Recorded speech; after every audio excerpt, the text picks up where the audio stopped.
Brochure Longneck de la maison Grand Rock est décédé et vous êtes son seul parent vivant.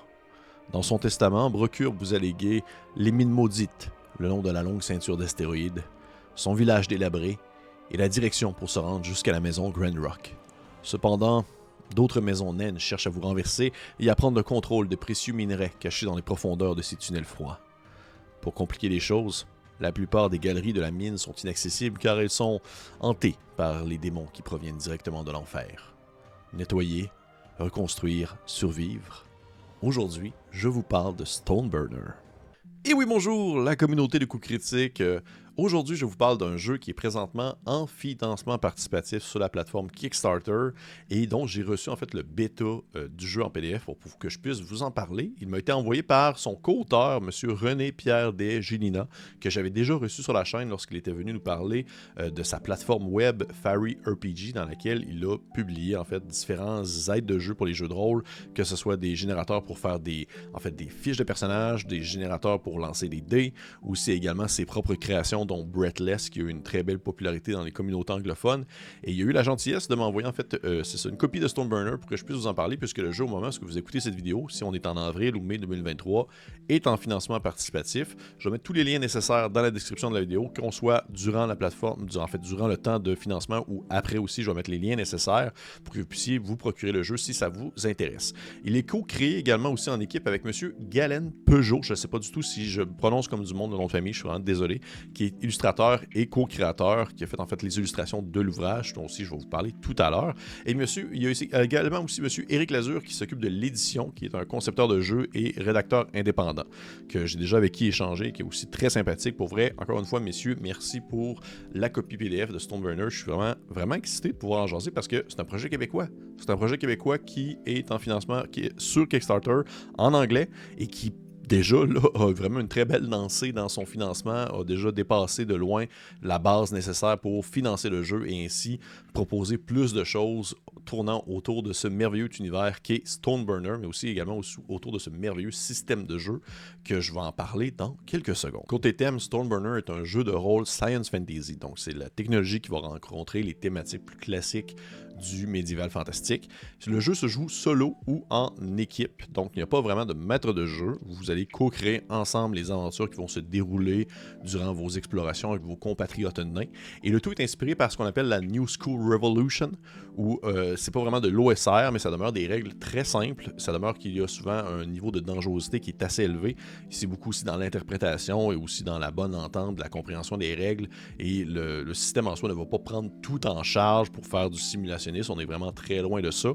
Ça sert vraiment beaucoup à faire ce qu'il veut offrir, c'est-à-dire jouer des nains dans l'espace qui vont devoir creuser, chercher de nouvelles ressources, construire des nouveaux bâtiments, affronter des monstres. En soi, le jeu est inspiré par des œuvres comme Doom, The Expanse ou encore Deep Rock Galactic, dans lequel vous incarnez justement des nains qui vont aller creuser pour trouver des minerais. Côté mécanique, Stoneburner utilise le cœur du système Breathless, qui est un système de jeu que René-Pierre a inventé et qui va utiliser la chaîne de dés.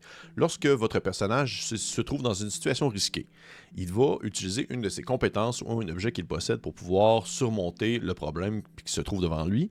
Et sa compétence ou son objet va toujours être associé à un dé, que ce soit des 4, des 6, des 8, des 10 ou des 12. Il va lancer le dé approprié selon ce qu'il veut faire et le résultat va lui donner en fait différents niveaux de réussite ou d'échec. S'il a 1 ou 2 sur le résultat du dé, il échoue puis il se passe quelque chose de mal ou il réussit mais avec un coup vraiment important. Si le 3 ou 4, il va réussir avec un coup mineur, un compromis. Si le 5 ou plus, il va obtenir une grande réussite et plus le résultat est élevé, plus l'effet est important. La particularité là-dedans, c'est qu'à chaque fois que vous, dans le fond, lancez un dé, le dé que vous utilisez va descendre d'un cran. Donc, si, admettons que vous lancez un D8, eh bien, il va devenir un D6 à partir de maintenant. Et alors, un autre dé que vous allez pouvoir utiliser va devenir un D4 parce que vous avez lancé un D6. Ou un D10 va devenir un D8, etc. En suivant la logique de la chaîne de dés. Le seul moyen de réinitialiser, en fait, le dé que vous utilisez, c'est de reprendre votre souffle.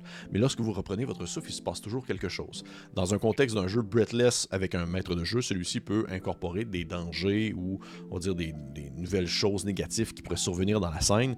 Mais, bien sûr, puisque Stoneburner est un jeu solo ou en co-équipe, qui va se co-créer en équipe, eh bien, il y a d'autres manières de pouvoir faire incorporer ou du moins faire apparaître différents problèmes en utilisant de nombreuses tables aléatoires qui permettent non seulement de générer des conflits, des menaces, mais aussi justement ces fameux démons qui vont hanter vos mines. Fait que ça ressemble un peu à ça côté système. Il y a beaucoup d'autres choses, parce que justement, Stoneburner reprend Breathless, mais va le grossir, il va dans le fond incorporer plein d'autres choses qui va tout le temps un peu utiliser cette mécanique-là de chaîne de dés qui va faire en sorte que les dés vont s'échelonner d'un niveau à un autre selon leur utilisation et selon à quel point est-ce que votre nain peut reprendre son temps, reprendre son souffle. Certains nains vont être meilleurs pour faire certaines choses comparativement à d'autres, et c'est là un peu que vient aussi le choix où, à la création de personnage, vous devez choisir un kit.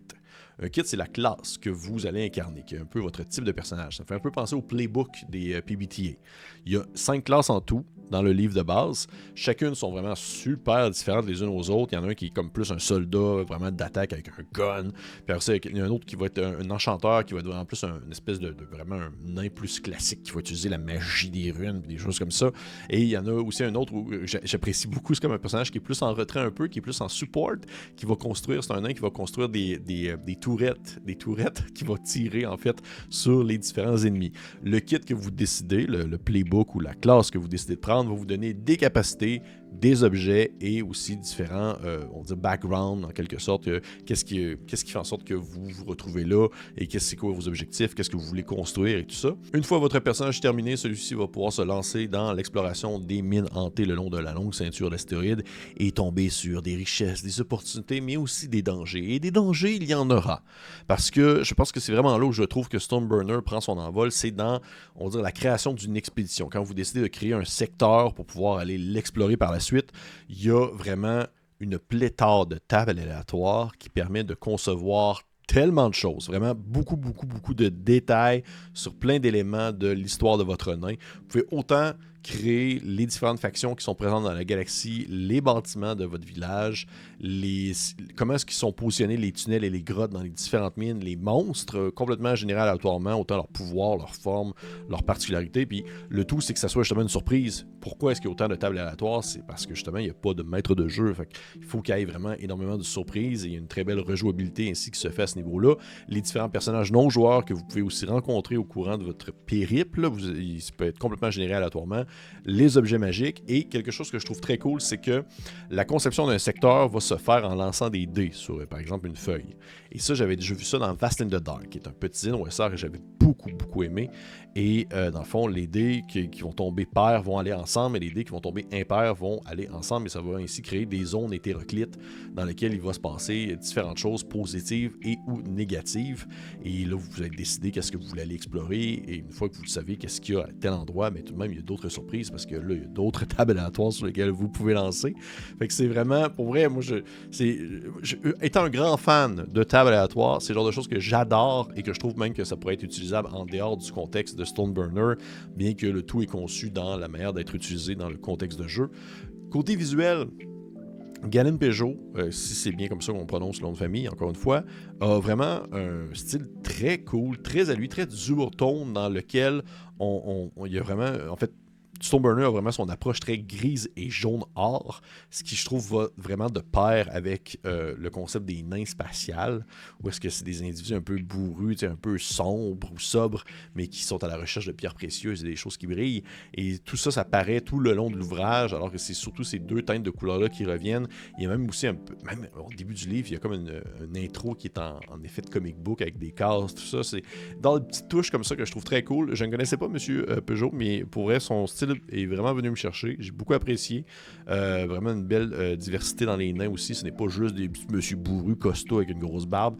Il y a différentes choses qui viennent, on va dire, concevoir un nain dans son visuel, mais on reconnaît tout de même que c'est un nain. C'est ça, je trouve qu'il y a une belle subtilité qui se fait à ce moment-là, mais une subtilité qu'on peut soulever, qu'on peut comprendre. Critique personnelle, bien que Stoneburner n'est pas terminé, il y a plusieurs choses que je peux mentionner qui m'ont particulièrement marqué.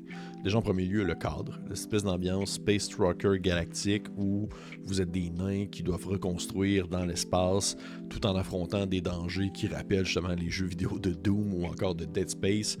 C'est directement dans mes cordes. Moi, je trouve que ça vient vraiment me chercher un beau mélange de science, fantasy, un peu de survie, un peu d'horreur. C'est vraiment, à ce niveau-là, j'ai rien à retirer. Côté mécanique, je l'ai déjà mentionné sur la chaîne, je ne suis pas un fan des jeux solo.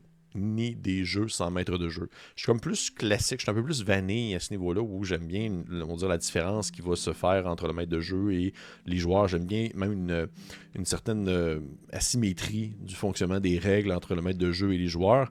Mais toutefois, et c'est là que je veux vraiment mettre ma grosse bémol à ce niveau-là, Stoneburner a vraiment, je crois, cette qualité de pouvoir créer énormément sur le fly, puisque dans un jeu où vous n'êtes pas maître de jeu, vous êtes seulement joueur, où vous co-créez avec d'autres joueurs, vous devez avoir cet effet de surprise-là qui se fait via les nombreuses tables aléatoires qui se retrouvent dans les différentes pages du livre. Et c'est le cas dans Stoneburner. Il y a tellement de choses qui peuvent être générées de manière aléatoire en allant des monstres, des zones, des secteurs, les mines, les villes, les bâtiments, les autres nains qui vont vous accompagner, qu'au final, c'est une partie va jamais ressembler à une autre. Il y a tout le temps cet effet de surprise-là qui va se faire à mesure que vous allez jouer, à mesure que vous allez générer des choses. Vous savez vraiment pas vers où ça s'enligne.